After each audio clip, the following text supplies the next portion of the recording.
Hola, hola. Bueno, ya lo presentó Verónica Foxley, María José Naudón es abogada, es decana de la Escuela de Gobierno de la Universidad Adolfo Ibáñez y yo diría que además es una agudísima analista política. Eh, porque eso es importante porque te permite también seguir los hilos de una trama, ir tejiendo cosas, no es solo lo académico, no es solo el dato, sino que es poder interpretar momentos. El título que nos convoca es cuando la libertad interpela a la democracia. Pero me pregunto, ¿qué es primero?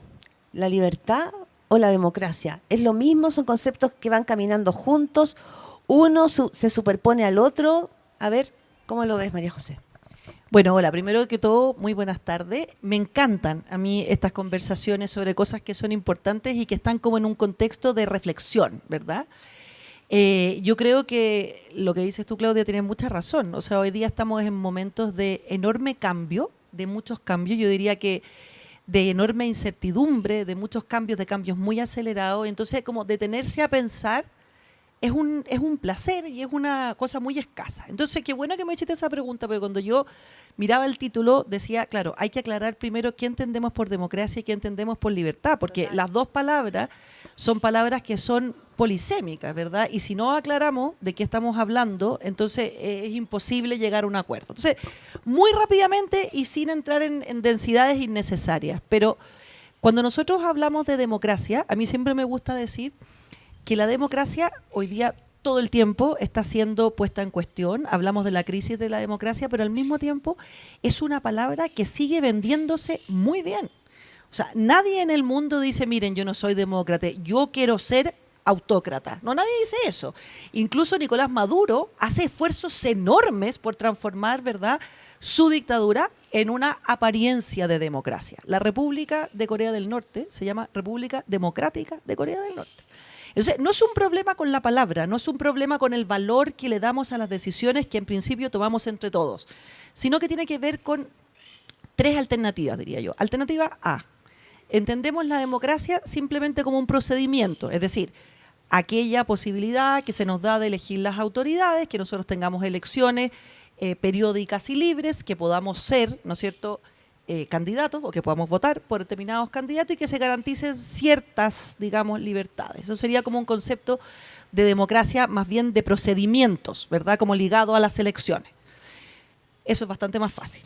Segundo nivel tiene que ver con la pregunta ¿quién controla el poder? Y ahí es una cosa distinta. Y entonces ahí podríamos decir, ¿verdad?, que ese segundo escalón de la democracia tiene que ver con el control del poder, con el Estado de Derecho, con la diferenciación de los distintos poderes del Estado y el control que cada uno ejerce sobre esos otros. Pero hay un tercer nivel, y aquí sí que vamos a entrar a la libertad, que es cómo perciben los ciudadanos esa democracia, lo que hoy día se llama el delivery, ¿verdad?, que es lo que se le exige. Y lo que hoy día quizás los ciudadanos dicen, sí, está bien, tenemos elecciones, ustedes me dirían, sí, obvio, tenemos más o menos, hoy día tenemos problemas con el Poder Judicial, pero más o menos, en Chile, ¿no es cierto?, las instituciones operan y las tenemos ahí funcionando, pero el problema parece ser el tercero, que es de los outcomes y de los outputs, ¿verdad? Es decir, cómo yo recibo. Y ahí entramos con la libertad, es decir, cómo creen o perciben los ciudadanos que esa democracia les entrega o les garantiza una cierta libertad y una cierta igualdad. Y Claro, ahí yo creo que está el problema. y en ese punto probablemente hoy día hay una quilla importante, porque la ciudadanía a nivel mundial, esto no es un fenómeno en Chile, pero Chile viene marcando las encuestas hace ya un rato, existe ya no solamente una indiferencia, sino que una cierta desafección respecto de la democracia y también de la libertad. Es decir, que producto de que alguien te pueda entregar seguridad, tú estás dispuesto a restringir tus libertades civiles y personales, y aunque eso implique un frenazo de la democracia. ¿Cómo llegamos a ese punto? O sea, ¿qué es lo que se pone en juego primero ahí? Esa pregunta me encanta, porque nos obliga a hablar del otro concepto, ¿verdad? Que es el de la libertad. Déjame entrar un poco a la libertad. La libertad también se puede entender de distintas maneras y obviamente no voy a hacer una cronología histórica de qué es lo que se entiende la libertad en Aristóteles o Platón, sino que solamente tres ideas. Nosotros podemos entender la libertad como libertad negativa, es decir, como no interferencia. Podemos entender la libertad como positiva, es decir, que se generen las capacidades o las condiciones para que yo despliegue mi proyecto de vida. Esa es una cosa distinta. Y podemos entenderla como no dominación, es decir, que nadie, o una persona o el Estado, ejerza un poder sobre mí, ¿ya? Cuando nosotros hablamos de la democracia liberal, ¿ya?, por una parte estamos juntando dos cosas. Uno, que es este concepto de democracia más complejo, el que yo les dije, no solo que hayan elecciones, sino que las tres capas. Pero también estamos entendiendo que la libertad es no interferencia, es decir, se entiende libertad en el liberalismo clásico la posibilidad de despliegue sin que alguien interfiera arbitrariamente, por supuesto que arbitrariamente, en mi, digamos, despliegue. Entonces, por ejemplo, si yo voy caminando por aquí y quiero llegar allá y hay una piedra enorme, ¿no es cierto?, uno podría preguntarse, bueno, ¿tengo libertad o no para caminar? Entonces, hay ciertas teorías que dirían, sí, efectivamente, ya no tienes libertad porque no puedes, ¿verdad?, cruzar esa piedra. El liberalismo clásico te diría, no, sigue siendo perfectamente libre porque esa no es una interacción arbitraria. Entonces, la mezcla de ese concepto de libertad, que supone que los ciudadanos son anteriores al Estado y tienen libertades que pueden desplegar sin tener que ser sometidos a, digamos, a una interferencia arbitraria, eso es lo que nosotros entendemos por libertad. Y eso es muy importante, porque libertad aquí no es lo mismo que riqueza. Libertad no es lo mismo, y por lo tanto libertad en ese concepto es un concepto político, que solo se despliega en comunidad. Entonces, por ejemplo, Robinson Crusoe en su isla no tiene problemas de libertad porque no vive en sociedad. En ese concepto de libertad podemos hablar entonces de por qué los ciudadanos parecen desdeñar esa libertad, la no interferencia, en resguardo de, por ejemplo, la seguridad. Pregunta, cuando uno mira no solo los conceptos, sino que lo que está pasando en nuestro país, estamos en pleno periodo eleccionario, caminando a una segunda vuelta, con muchas preguntas dando vueltas. ¿Por qué la ciudadanía ha dejado de percibir que la democracia es un sistema que le hace sentido? Pareciera ser, porque hemos hablado estos días de populismos, hemos hablado estos días también de radicalizaciones de derecha e izquierda, pero que en lo de fondo está la sensación de una ciudadanía en que la democracia no ha sido eficiente ni eficaz con sus anhelos, con sus angustias cotidianas, que yo creo que esas tres palabras están en juego hoy día, con lo cotidiano, eficacia y eficiencia. ¿Por qué ven que la democracia no les sirve? Es como eso. Juntemos ahora entonces los dos asuntos, porque acuérdense que yo dije, democracia es procedimiento, es control del poder, es delivery. Ahí está lo que dices tú, sí, ¿verdad? Que es cómo percibo yo que se me entrega libertad e igualdad en ese sistema. Por otro lado, ¿verdad?, decimos, a mí esta democracia me está prometiendo que yo puedo desplegarme sin interferencias arbitrarias. ¿Qué es lo que es no tener seguridad? Es una interferencia arbitraria. ¿Y qué es lo que supone? Que yo no encuentro, no veo que esa democracia me entregue lo que me promete. Y cuando yo no entrego lo que prometo, lo que genero es una enorme frustración de expectativa. Y eso yo creo que es lo que tenemos hoy día. Una enorme frustración de expectativa con lo que se nos ha prometido. Entonces, ¿cuál es el problema? Yo creo que esa pregunta, pongamos una hipótesis, si no tuviéramos problemas de seguridad, esa pregunta cambiaría su resultado completamente. Pero cuando me han hecho la promesa de la libertad, de la no interferencia, y resulta que no puedo salir a la plaza, o resulta que mi hijo no puede subirse, o yo tengo temor de que se suba a la micro, o yo mismo de salir, entonces la pregunta es, ¿de qué libertad me estás hablando? Y cuando eso no se experimenta, pasa a ser una cosa teórica, como la que yo expliqué, a lo mejor, y espero, con lógica, digamos, académica, pero que mi experiencia vital no la vivo. Y si no la vivo, entonces, ¿de qué estamos hablando? María José, ¿qué es lo que privilegiará a la ciudadanía? Si hoy día lo que está haciendo es alejarse o ser indiferente o desapegado del concepto democracia, sigue siendo muy importante su libertad. No van caminando juntos, no son dos conceptos que caminen juntos o que hagan carne o anclen igual. A ver, yo creo que ahí hay un error, porque uno tiende a pensar que las dos cosas no son igualmente importantes y que uno podría sacrificar cierta libertad en orden a obtener ciertos beneficios o ciertos bienes que son muy irrelevantes, que son muy relevantes. Pero el problema suele ser, cuando uno mira la historia, lo siguiente, que cuando quieres recuperarlo, ya no puedes recuperarlo. Entonces, ese es el problema. El problema es que si yo voy cediendo esas libertades de las que se supone la democracia liberal tiene custodia, y las voy cediendo, incluso por muy buenas razones, cuando yo quiera recuperarlas, es muy probable que no sea posible. Y entonces aquí entra otro concepto, que hoy día las democracias no caen a manos de tanques, a manos de grandes, digamos, golpes de Estado, dictadores que disparan, que toman gente presa, que es como la imagen que uno tiene en la cabeza, ¿verdad? Las democracias caen muchas veces, la mayoría de las veces, por personas que han llegado electas democráticamente al poder y que corrompen esa institucionalidad desde dentro. La más práctica, la más simple, la más corriente es la reelección en el cargo. Entonces, cambiando la Constitución. Obviamente. Claro. Pongamos el ejemplo de Bukele, por ejemplo. ¿Quién podría dudar, verdad, que en El Salvador no existía, digamos, un cumplimiento de la promesa democrática? Nadie lo podría dudar. No se puede vivir ahí, ¿verdad? ¿Quién puede dudar entonces que es evidente que en El Salvador las personas, los ciudadanos, están muy contentos de que ahora puedan caminar por la calle libremente, digamos, y no hagamos un juicio de lo que puede haber detrás? No, objetivamente.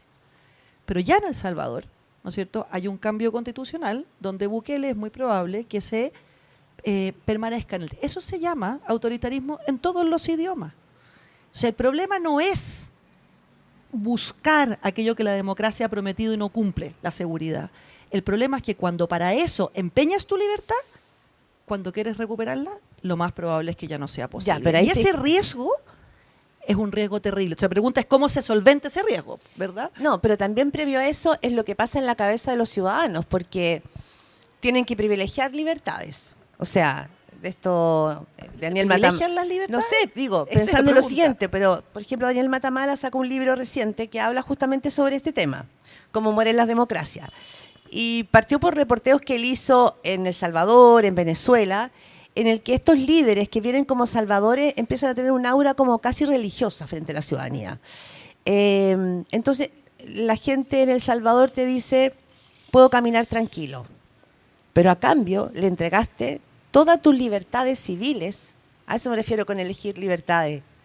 Tú eres más libre de caminar por las calles, pero le entregaste todas tus libertades civiles para que haya una restricción de esas libertades porque finalmente se generan estas autocracias. Es que ahí está esa cosa que es un poco teórica, pero yo creo que es importante, es que ¿qué vamos a entender por libertad?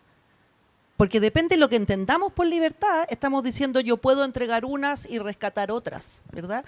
Pero la promesa de la democracia liberal es la libertad que se supone la no interferencia arbitraria en tu despliegue. Cuando digo arbitraria, que sí que esa libertad puede estar limitada normativamente, por normas que nos hemos dado todos, incluso puede estar limitada por un cierto grado de solidaridad, también acordado entre todos, pero no es libertad entendida así, ¿verdad? Una libertad que tiene que ver con desplegar tu proyecto. Entonces ahí estamos como cruzando dos tipos de libertad. Por eso te digo, se cruzan dos tipos pero de dos libertades. conceptos, no tipos, Ah, dos dos conceptos. conceptos. Ya, Entonces estamos perfecto. mezclando de alguna manera peras con manzanas, por Ya. decirlo así, ¿verdad? Entonces hay que entrar a las peras y luego a las manzanas, ¿verdad? Entonces, desde las peras, cuando decimos libertad es no interferencia, cualquier interferencia que tú aceptes es una renuncia a la libertad en general, no la puedes como hacer por capas, ¿verdad? Si tú la entiendes de otra manera, ya no estamos hablando de la libertad de la democracia liberal, entonces estamos hablando como de otro concepto. Si nos ponemos en el otro concepto, que es donde tú quieres, entonces yo creo que la pregunta es distinta. No es qué libertad estoy yo dispuesto a ceder, ya no, porque en principio no estoy dispuesto a ceder ninguna, en principio, ¿verdad? Es cuál es o qué debería, ¿no es cierto?, la democracia garantizar como piso a sus ciudadanos para que efectivamente ese sistema, que supone también una cierta, digamos, control del poder e incluso una renuncia a mis propias libertades, tenga sentido. Pero tú, María José, hablas de una democracia liberal. Y cuando uno mira el planeta hoy día, ve que lo primero que está en juego es la democracia liberal. O sea, más bien pareciera ser un concepto abrazado por la academia, mucho más que por la ciudadanía. No sé si hay un concepto de la ciudadanía de que hay que salir en defensa de esta democracia liberal. A ver, yo no me atrevería a decir que es un concepto desde la academia, porque creo que a lo mejor no le decimos en la vereda, en la calle, democracia liberal, pero eso es lo que nosotros entendemos. O sea, cuando nosotros garantizamos, digamos, el despliegue de nuestras decisiones, y tenemos un marco, digamos, institucional que distingue los poderes del Estado y que garantiza una cosa fundamental, y es que las minorías tengan espacio, pero que las mayorías también tengan freno para no oponerse al resto, eso es democracia liberal. Entonces, a lo mejor no le decimos así, pero sabemos que es muy importante. O sea, un lugar donde las mayorías no tienen límites, no tienen contención, o un lugar donde las minorías no tienen espacio, es un lugar donde yo creo que nosotros no queremos estar. Entonces, la pregunta yo creo que no tiene que ver con eso, sino que tiene que ver por qué esa promesa tan cierta, tan relevante, tan reconocida en la experiencia de los ciudadanos, no se transforma en votos, Y cuando no hablamos, se transforman en delivery. sí, yo igual te voy a llevar después un poco al tema de la actualidad para poder encarnarlo también en lo que está pasando. Pero, ¿y la democracia representativa que también pareciera estar muy fragilizada? Es que la democracia representativa, o sea, la democracia liberal es democracia representativa. El problema, y aquí tenemos que entrar en otra parte, que es igualmente interesante, ¿verdad?, es que hoy día está puesto en tela de juicio esa capacidad de representaciones. Y los ciudadanos parece que no sienten que esa persona los representa. Y yo ahí diría que aparecen al menos 3 problemas mucho más grandes. Uno, que tiene que ver con la irrupción tecnológica. O sea, el cambio en los vínculos sociales en general es imposible que no impacte a la representación democrática. Esa una cosa. Segunda cosa, que también tiene que ver con los vínculos, con las formas de relaciones, cómo hoy día fluye la información. Nosotros vivíamos en un mundo de información muy limitada. Entonces, yo tenía que hacer confianza porque no tenía la información. Hoy día, yo no sé si la tenemos o creemos tenerla, pero al menos creemos tenerla a nuestra disposición, ¿verdad?, una información. Y lo tercero es que antes no existían plataformas de expresión de las opiniones. Nosotros creímos, cuando empezaron las redes sociales, que se abría un mundo nuevo donde efectivamente se abría un pluralismo muy beneficioso, donde efectivamente los sin voz iban a tener voz. Esa es una promesa frustrada totalmente. Hoy día, al contrario, la información fluye por clúster, fluye por caja de resonancia, donde además está adaptada para el matiz particular de cada uno de nosotros. Y sin darnos cuenta, cada uno de nosotros recibe confirmación permanente de todos sus sesgos. Y entonces nuestra cabeza, que es mucho más rápida para encontrar argumentos que nos encuentren razón que argumentos que nos contradigan, entonces va adquiriendo cada vez más certezas.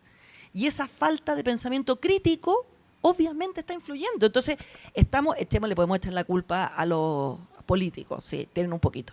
También, o a lo mejor más que un poquito. Un poquito más, o un poquito más que un diría, poquito. sí. Pero también la verdad es que las circunstancias generales, culturales de la época están exigiendo una adaptación que no hemos terminado. O sea, estamos como en un periodo, a mí me gusta esa definición de la crisis, que es el momento entre que algo ha muerto y lo nuevo no ha nacido. Entonces, yo creo que estamos en ese momento en que algo ha muerto y algo nuevo todavía no ha nacido. Y ese desajuste lo estamos experimentando, creo yo, desde todos los lugares. Aterricémoslo un poquito al momento presente, aprovechando además tu expertise de análisis político. Cuando hoy todo el foco está puesto, por ejemplo, en aquellas personas que votaron por una figura como Franco Parisi, pero las preguntas son, ¿quiénes son? ¿Dónde estaban? ¿Cómo no los vimos? Esta frase clásica que se usó tanto en el estallido, no lo vimos venir. Personas que dicen, pero ¿cómo no? Si desde hace ya muchos años que viene apareciendo un voto distinto, un voto antisistema, o sea, estaban ahí. ¿Cómo estás viendo tú? Porque finalmente esa gran interrogante, el mundo político va a tener que probablemente profundizarlo o no en lo que viene cuando baje el agua de estas elecciones. No sé si las conclusiones son tan rápidas. Yo creo que no. Pero a ver, a mí me gusta esta imagen, que es la imagen del cisne negro. No sé si ustedes han oído la imagen del cisne negro. En general los cisnes son blancos, ¿verdad? Y todos vivimos entendiendo o pensando que los cisnes son blancos. Y de repente aparece un cisne negro. ¿A qué se le llama cisne negro? Se le llama a los fenómenos completamente inesperados, por ejemplo, la elección de Franco Parisi, por ponerlo en concreto, por ejemplo, el estallido social. Inesperado, primero. Segundo, que en cierto sentido lo habíamos como sacado de la ecuación, porque nosotros solemos proyectar en el futuro lo que ha sido el pasado. Nos cuesta mucho proyectar en el futuro algo que no hemos experimentado en el pasado. Es un evento que cambia todo, o sea, de alguna manera revuelve y que nos obliga o nos fuerza a adentrar y entenderlo. Yo creo que en ese momento estamos hoy día nuevamente. Hoy día se llama Franco Parisi. Yo diría que más que eso, te lo comentaba yo a ti, es la mezcla entre Franco Parisi, el fenómeno de Johannes Kaiser no cuajado, si ustedes quieren, completamente, pero sí, no desaparecido. Exactamente, pero no desaparecido. Y el quinto lugar de Evelyn Matei. Yo diría que el Cisne Negro es una mixtura de esas tres cosas. Y yo les voy a hacer una la caída de Carolina Toá también desde el socialismo, sí, que sería como un equivalente de Evelyn Matei, pero en la primaria. Sí, súper buen punto. Pero yo les voy a decir una cosa que no sé si debería decirlo ahora que están grabando, pero ya que estamos, me siento como que estamos conversando así en el jardín, no sé. Pero mi sensación, la mía personal, bien compartida, te la comentaba a ti, es de exacta estupefacción. O sea, es decir, a ver, ¿cómo puede ser, verdad, que yo no reconozca el país donde yo vivo? Yo realmente reconozco que pertenezco a un grupo que desde todos los lugares podría entenderse de élite. Lo entiendo. Lo entiendo, lo acepto, es así. Pero la verdad es que hago esfuerzos cotidianos y grandes por entender lo que está más allá, por mirar las opiniones distintas que las mías. Y aún así me acabo de dar cuenta que vive una burbuja tan increíble que no me doy cuenta ni que estoy adentro. O sea, ya una cosa feroz. Entonces, uno podría mirarlo de un punto de vista muy negativo o al revés, ¿verdad? Yo voy a elegir mirarlo desafiante. En positivo. En positivo. No sé si positivo, pero en desafiante. Yo creo que hoy día tenemos que preguntar, o sea, aceptar que entender ya no es entender lo que nosotros entendíamos ¿qué entendíamos? Leer, mirar, conversar, preguntar. Hay como pliegues que tenemos como en el otro lugar y que no los encontramos. Pliegues de redes sociales, pliegues de comunicaciones diversas, pliegues generacionales, pliegues de género, pliegues de experiencias, ¿verdad? Y yo creo que esa necesidad como de ir a ver lo que no vemos es como el llamado. Nos va a volver a pasar, o sea, te lo puedo asegurar que nos va a volver a pasar. Pero al menos sobre este ejercicio creo que es importante no decir, pero ¿cómo la gente de este país puede haber votado por este candidato? Porque esa es la peor solución, sino que tratar de entenderla. Pero podríamos indagar, y seguramente ustedes también se lo han preguntado, en ciertas razones. Las razones que pueden ser la rabia contra la democracia, la rabia porque se me ofrecen libertades que en realidad no las puedo ejercer porque, no sé, económicamente no puedo acceder a todo eso que está allí. Tiene que ver con desapego, que no me importa, que no siempre es lo mismo que la rabia.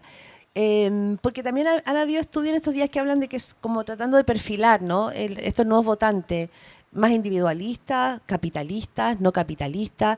Creo que es importante no por hacer una radiografía de la política, sino por volver a encontrarnos. Y sobre todo por volver a entender, al menos, ¿verdad? Categorías. Entonces, a ver, yo diría, como aquí lo primero de todo, creo yo, es aceptar que vivimos en un mundo donde no hay respuestas simples, porque los problemas son complejos. Entonces hay que ir como sumando capas. No es como que hay una respuesta. Entonces tratemos de ir sumando capas. Ya, primera capa. El enojo o la rabia, que eso es algo que sí, efectivamente pesa. Yo haría como una distinción de esos enojos. Yo diría que hay un cierto votante en Chile que yo vincularía a Johannes Kaiser, por ejemplo, José Antonio Kast quizá, pero más a ese fenómeno, que tiene que ver con una cierta rabia o cansancio más ideológico, es decir, como una sensación como de una fuerza, digamos, ideológica que no tiene contrapeso y que tiene más que ver con lo que hemos llamado lo woke, con una cierta desafección de los valores tradicionales, de la familia, de la religión, una cierta, ¿no es cierto?, como fuerza identitaria que termina o que mina lo común. Yo creo que por ahí lo que eso planteaba como la batalla cultural, que probablemente es el único que puso punto ahí. Eso. Vamos a volver a hablar de Dios, vamos a volver a hablar de la nación, vamos a volver a hablar de la familia. Yo creo que ahí hay como una cosa. Distinta es la rabia, si le ponemos así, porque a lo mejor habría que bautizar de otra manera, de los votantes de Franco Parisi. Yo creo que ahí hay una cosa que es, a ver, que valora el sistema. Yo no veo ahí votantes que sean antisistémicos, como fueron, por ejemplo, la lista del pueblo en su momento, claro, ¿verdad? Ahí yo no veo gente que quiera hacer la tumba del neoliberalismo, por ponerlo en términos, digamos, de lo que se planteó en el gobierno de Gabriel Boric. No. Yo veo gente, y voy a poner una metáfora así muy simple, que fue invitada a la fiesta, pero no le llegó ni un canapé. O sea, la pusieron en la esquina y no le llegó ni siquiera un canapé. O sea, y esa sensación de ser invisible, de que tú me invitaste a la fiesta, o sea, no es que no me invitaste y me dijiste, oye, mira, este sistema en esta fiesta, vamos a crecer, vamos a mejorar, nuestros hijos van a vivir mejor que ustedes, vamos a tener una cierta capacidad de ser parte en las decisiones. Yo no creo que demasiado. O vieron más. que en sus padres sí el sistema Exacto. económico le había permitido un ascenso, ¿no es Eso, cierto? Pero yo creo que es más bien una frustración que tiene que ver con eso, ¿verdad? O sea, con ser parte, ser invisible en un sistema que te puso aquí. O sea, por eso digo, la esquina sin canapé, ¿verdad? O sea, eso, que es muy fuerte. O sea, se dice simple, pero es fácil. Nosotros vivimos generaciones hoy día en que por primera vez, ¿no es cierto? No sé si por primera vez, pero con más frecuencia los hijos van a vivir peor que los padres, ¿verdad? Entonces, esa frustración sumada, diría yo, a la completa disolución de los grupos intermedios, que eran, de alguna manera, el tejido en el que te podías apoyar. Entonces, me preguntas, ¿dónde te apoyas tú? Cuando ya el valor de la familia está bastante, digamos, ninguneado, ¿verdad? Donde nadie te apoya en eso, donde tus hijos no van a tener, de alguna manera, o no crees tú que puedan tener una vida mejor, donde no hay una parroquia, no hay una iglesia, la crisis de la iglesia es fundamental en esto, donde tú puedas tener certezas, donde puedas estar puesta tus seguridades, donde no hay, no sé, un centro de madres, puede ser de alguna manera, donde podemos incluso decir, oye, qué mal ha estado esta tarde, qué triste estoy, donde podemos conversar, donde podemos dialogar. Entonces, yo creo que ahí hay una cosa distinta. Y una tercera cosa, que hoy, en este momento, en esta elección, pesa menos, pero pesó mucho hace 4 años. No nos olvidemos que toda esta conversación es hace 4 años, no hace 4 siglos, ¿ya? 4 años. Que es una rabia antisistémica, es decir, contra el sistema. Yo quiero... ¿Y quién representaría esa rabia en esta? La representó la lista del pueblo en su minuto, sí, en el estallido, pero en esta claramente. Pero en esta elección quedó como más licuada. Está más licuada, pero sí. yo no creo que se haya disuelto en 4 años, ¿verdad? El problema que ocurrió con eso fue que cuando esos representantes asistémicos, fuera del sistema, entraron al sistema, acuérdate que a la tía Pikachu le decían amarilla en la Plaza Italia cuando ya estaba dentro de la Convención Constitucional. Entonces, creo que hoy día eso es muy menor, pero las otras dos creo que son muy potentes, muy fuertes y obligan a repensar parte de esa tensión entre la democracia y la libertad, digamos. Sí, es que por eso creo, o sea, no más allá, digamos, de que cada candidato va a tener que estar intentando conquistar esos votos. ¿Cómo calzamos finalmente el valor y la importancia de la democracia y la libertad en estos grupos que están teniendo estas emociones? Es que son emociones, pero yo diría que son emociones, porque uno uno son puede emociones decir, conductuales. Claro, pero es que son emociones amparadas en la realidad, porque no son emociones fictas, porque tú decías, mira, son emociones fictas, están sintiendo cosas que no existen. Yo te diría, bueno, tenemos un problema. Esto es real, ¿verdad? Entonces, ¿es real una cierta hegemonía ideológica de la izquierda, digamos, que se ha impuesto? Es real, es real.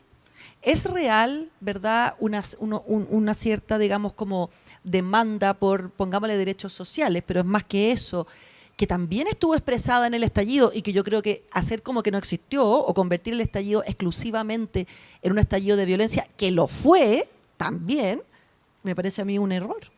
Entonces, hoy día la dificultad está que tenemos que articular demasiadas cosas. Y a mí me gusta, pensando en el libro que estabas diciendo tú, pero hay un libro que se llama ¿Por qué mueren las democracias?, que es un clásico, ¿verdad?, que dice que las democracias, para que se sostengan, tienen que tener más o menos 3 cosas. Una, que es contención, es decir, aunque tú puedas ejercer el poder y puedas llevar al máximo, digamos, el ejercicio de tus mayorías, tienes que tener un respeto por el otro. Y eso se llama respeto al pluralismo, que es algo que está profundamente puesto en cuestión.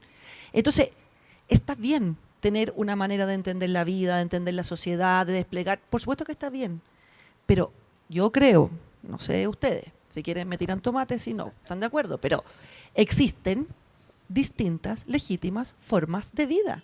Y creer que solo existe una, que yo tengo que imponerle al otro, transforma al otro en mi enemigo. Y al transformarlo en mi enemigo, yo me transformo en una especie como de profeta, ¿verdad? Si yo tengo un acceso privilegiado a la verdad, tengo una misión, y la política no es moral, es ética. Entonces, ahí yo creo que hay una confusión. Confusión 1. Segundo problema. Si nosotros, ¿verdad?, no somos capaces de entender que culturalmente y socialmente hemos cambiado y seguimos aplicando solo conceptos económicos, yo creo que vamos a tener un problema. Hoy día, ¿de qué le sirve a alguien que le dé los enormes indicadores que existen si tu experiencia vital no es? Y tercero, yo creo que tenemos que asumir en que vivimos en un mundo donde hay una desvalorización de la razón, de la ciencia, de la razón, del pensamiento crítico, y estamos anclados en la rapidez, en las emociones, y por supuesto eso hace muy difícil la deliberación democrática. Entonces ustedes ven hoy día, por ejemplo, díganme ustedes, ¿de qué propuestas reales hemos hablado en esta campaña presidencial? ¿Salvo seguridad? Nada. Claro, o presupuestos. Por supuesto, pero pero presupuesto ¿hemos hablado en de una educación? ¿El problema más grande que tiene este país? No. ¿Hemos hablado de salud? No. ¿Hemos hablado de transporte? No. ¿Hemos hablado de desarrollo científico? No. ¿De vivienda? No. ¿Hemos hablado, por ejemplo, de que este es un país donde un porcentaje altísimo de niños no entienden lo que lee en el mundo de la inteligencia artificial? No. ¿Hemos hablado del reemplazo que la inteligencia artificial va a hacer del trabajo? No. Entonces, obviamente estamos en un mundo de las emociones. Entonces yo aquí les voy a proponer una tesis. ¿Ya? Me voy a ir de tesis. Ya, tesis. Yo creo que es imposible querer transformar esa realidad. O sea, eso es así. Démoslo por dado, ¿verdad? Nuestros hijos, mis hijos, que ya no son tan chicos, pero se están creando en un mundo de plataformas, de likes, de fotos con filtro. O sea, no podemos creer que cuando tengan 50 años van a ser el homus rationalis, ¿verdad? Que lee la enciclopedia y toma sus decisiones después de la reflexión. No. Entonces quizá, creo yo, vamos a tener que hacer en política como una cosa media dual, en que efectivamente seamos responsables y tengamos propuestas y pensemos el país, pero vamos a tener que saber venderlas mejor. Yo creo que Carolina Toá, por ejemplo, y Evelyn Matei, no le puede gustar o no lo que piensan, pero tenían propuestas robustas, al menos tenían un programa de propuestas robustas. Lo vendieron muy mal. Entonces vamos a tener que empezar a tener estrategias, a lo mejor distintas que cuando uno imagina, no sé, al presidente Lagos, por decirte algo distinta, que logren detectar clústeres. O sea, ¿a quién le hablo? Le hablo a un grupito chico aquí, otro grupito acá, le hablo a las mamás, le hablo a los niños de 15 años, les hablo a los skaters, le hablo a los que tunean autos. Entonces vamos a tener que diversificar, ¿verdad?, el mensaje. Pero para eso tienes que estar fuera de la burbuja. Obvio. Y para eso entonces voy a volver a lo más abstracto de todo, pero Sí. siempre llego aquí, siempre llego aquí. Esto no resulta sin educación. O sea, si no ponemos el centro en la educación en ciertas, voy a decir, virtudes cívicas que se realimenten. Por ejemplo, una cierta ética de la espera. Si no le enseñamos a esperar a nuestros hijos, esto va a ir solo a peor. Si no les enseñamos la diferencia entre lo legal y lo justo, esto va a ir solo a peor. Si no les enseñamos a conversar, a dialogar y no intencionamos eso en la educación, vamos a ir a peor. Entonces, seguimos educando para un mundo que se acabó.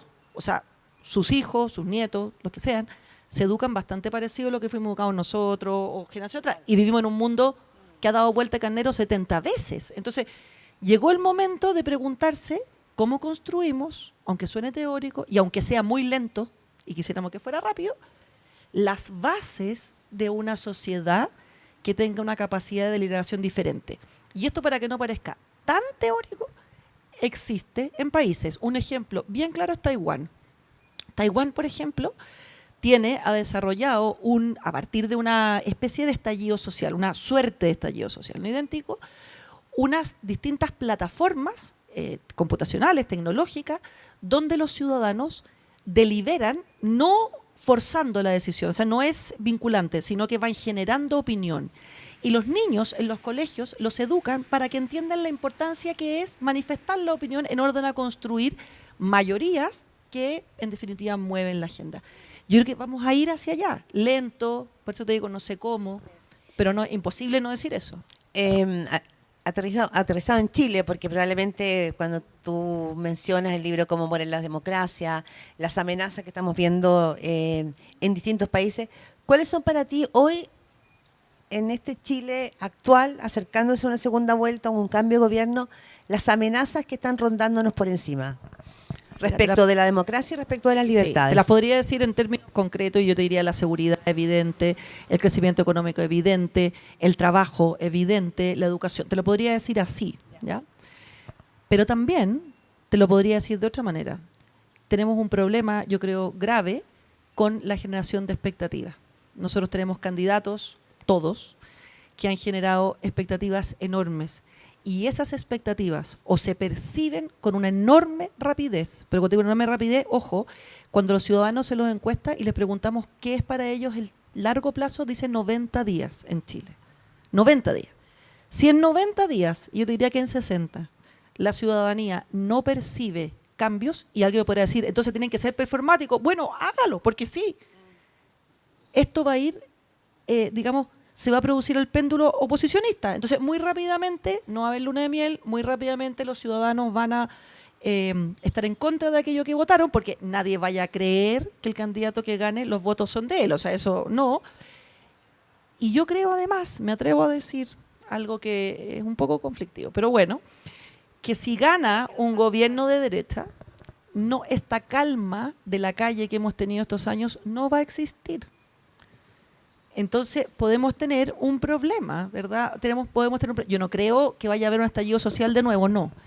Pero hemos vivido unos años bastante zen, te diría yo. O sea, no han habido ni revueltas sociales. Ni revueltas, sí. no, ni activaciones desde los estudiantes.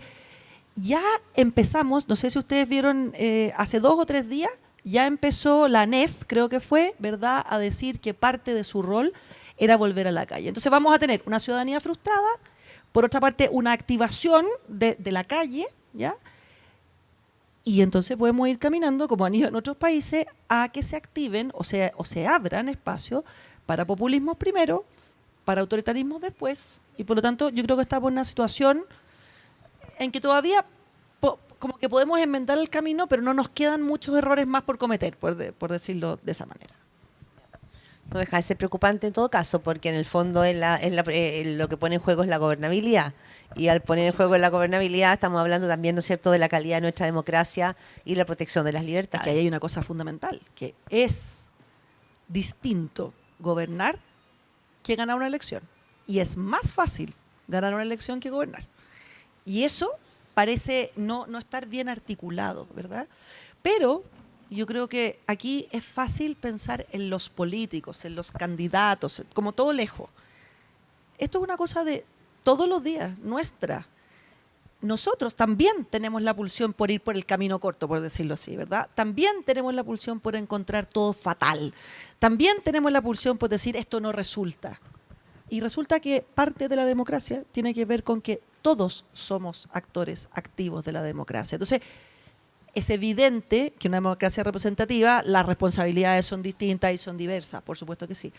Pero lo que es evidente también es que eso no nos exime de nuestras responsabilidades, con nosotros, con nuestros amigos, con nuestros vecinos, con nuestros hijos, con nuestros nietos, con el que sea. Y ese tejido social o ese mundo cooperativo, esa cosa colectiva, esto que estamos viviendo acá, eso no está muy presente en nuestra sociedad. No está muy presente porque otra de las categorías de nuestro mundo, y no quiero que parezca negativo, porque encuentro tan injusto, sobre todo a los niños, decirles, mira, el mundo en que a ustedes toca vivir es terrible, lo encuentro muy injusto, o sea, es el que les tocó y ahí estamos, ¿verdad?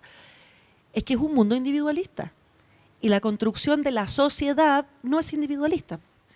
Entonces, es por eso. Entonces yo mira, puede sonar muy naif, muy buenista, pero hay muchas cosas que podemos hacer todos los días en orden a generar, ¿verdad?, una construcción distinta. O sea, desde saludar, no sé, dar las gracias. Y entonces, si nos vamos a quedar con las grandes instituciones, por supuesto que son importantes. Pero aquí, como te digo, son capas complejas en que cada uno va aportando en distintas cosas. Formación crítica, o sea, enseñémosle a nuestros hijos a que no hay que responder todo en 30 segundos ni casarse con lo que está ahí, sino que, a ver, démosle vuelta, digámosle, a ver, pero míralo desde otra manera. Piénsalo desde esta otra lógica. Y nosotros también, porque es fácil decírselo a un niño, pero uno a veces tampoco lo hace. Entonces, Al final, yo te diría que la democracia y la libertad me parece que siguen siendo tan importantes como siempre, quizás más importantes, requieren de cuidado como siempre lo han requerido, porque también es mentira decir que la democracia no ha tenido grandes problemas, los ha tenido. Y yo creo que es fácil olvidar la responsabilidad individual que cada uno tiene en el tejido colectivo y entregarla, pero ahí está. Sí. El tema es cómo hacer colectivo también ese valor de la democracia. Tú escribías una columna reciente que te la comentaba, que salió en el diario La Tercera, muy interesante, porque en el fondo María José Naudón lo que hacía era una crítica a una columna que había escrito un joven filósofo, Fernando Claro, que hacía una mirada que se llamaba, era como Evelyn Matei y el resto. Evelyn Matei y el resto. Y donde finalmente planteaba esta idea de una élite desconectada que miraba el país desde un balcón impoluto. Y por otra parte, tú recogías declaraciones de Juan Sutil, empresario que fue jefe de campaña o estuvo trabajando en la campaña de Evelyn Matei, que decía que finalmente el buen desempeño de Evelyn Matei en sectores acomodados era porque era gente que tenía una mirada muy profunda, más racional. Y tú salías, digamos, con la espada contra los dos. Porque en el fondo, es que solo una cosa, porque lo que tú decías, bueno, entonces, ¿qué quiere decir? Que la ciudadanía común y corriente no es profunda y racional cuando tiene que trasladarse largas horas, cuando tiene que combinar cuidados en su casa y trabajo, como en el fondo es como diciendo, a ver, hagamos pie en aquellas necesidades del otro tejido social.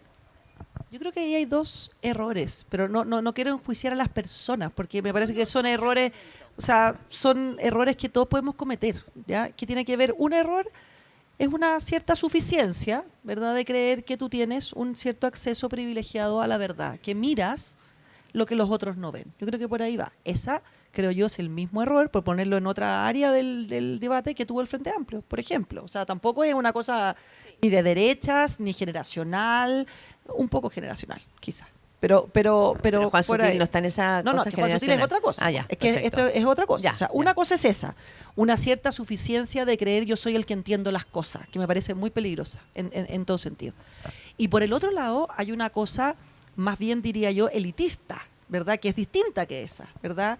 Y que es como desdeñar de clase, porque es un desdén de clase, este es un desdén, el otro es un desdén generacional y político. Esto es distinto. Entonces, como que mira, es como ese chiste, ¿verdad?, que dice, mira, yo me encargo el marido que dice, no, si yo mando en esta casa, yo me encargo de la política internacional, de las guerras de Ucrania y Rusia, mi mujer decide el colegio, la comida. Entonces, es que eso es, ¿verdad? Entonces, a ver, las grandes decisiones, que son complejas, no implican que hay otras grandes decisiones que son muy concretas. Entonces, cuando una mamá tiene que trabajar, tiene que cuidar a sus hijos, tiene que ver cómo los cuida, esa decisión es muy difícil y muy racional. Entonces, creer que la racionalidad se juega solo en las grandes instituciones, creo yo que es un problema. Creer que porque tienes a lo mejor más educación, porque fuiste a la universidad o porque da lo mismo, por lo que hayas hecho, entiendes mejor la vida, me parece muy complejo. Entonces, creo que esas dos cosas hay que evitarlas en cualquier circunstancia.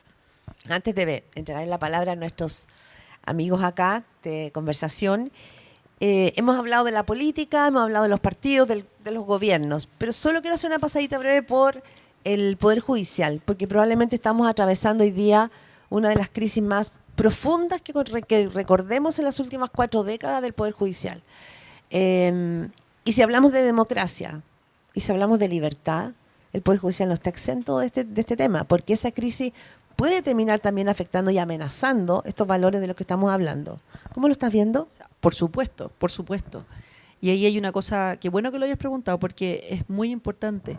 La democracia y la democracia liberal se construye en la confianza. Y lo que ocurre con la corrupción es la aniquilación de la confianza. Entonces, no solamente es un problema de, acuérdense cuando partimos hablando de la democracia, dijimos que el segundo step es con la división de los poderes del Estado y los check and balance. O sea, si tú efectivamente tienes un nivel de corrupción como el que se parece existir, eso no está funcionando. O sea, no solamente hay un problema normativo, sino que es un problema de confianza. Cuando yo tengo la sensación de que aquí cada uno rema para su molino, ¿verdad? De que no son los políticos, sino que el que sea, los abogados, los hay fallos que se pueden comprar, por ejemplo. Que se pueden comprar, o hay gente, ¿verdad?, que puede acceder a ciertos cargos o nombramientos en orden a las influencias, ¿verdad? Bueno, obviamente eso corrompe la confianza sobre la que se construye la democracia. Creo que también corremos otro riesgo, y es que sin bajarle el perfil en absoluto al drama que estamos viviendo, y yo creo que además faltan hartos hilos que tirar, también corremos el riesgo que siempre ocurre en estos casos de generalizar. Cuando fue, ¿no es cierto?, el financiamiento ilegal de la política, todos los políticos son corruptos. Cuando fue el caso Hermosilla, todos los abogados son corruptos. Cuando colusión de, no sé, el que sea, todos los empresarios son corruptos. Yo creo que esa generalización nos hace muy mal. Y no se trata de tapar los problemas, digamos, el sol con un alimenta dedo, la desconfianza, como pero dices tú. no hay que activar. Y ahí hay una cosa que si ustedes se fijan en las campañas, y sobre todo en las campañas que coinciden como con características más populistas, voy a hacer inmediatamente la distinción entre aquellos que votan por un populista y el populista, que creo que son dos cosas muy distintas. Lo que activan es eso. O sea, Franco Parisi lo que decía todo el tiempo, ¿verdad?, es eso, es lo que dice Milei, la casta, es lo que...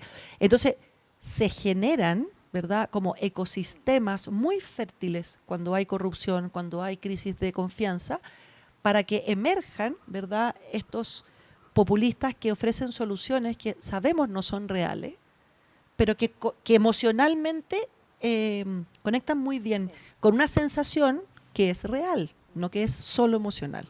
Nos vamos a quedar con esa palabra, con la confianza, porque probablemente podemos aplicar la confianza, la democracia necesita confianza para funcionar, la libertad necesita confianza también para yo poder transitar. Vamos a abrir ahora las preguntas a ustedes, nuestros invitados, tertulianos.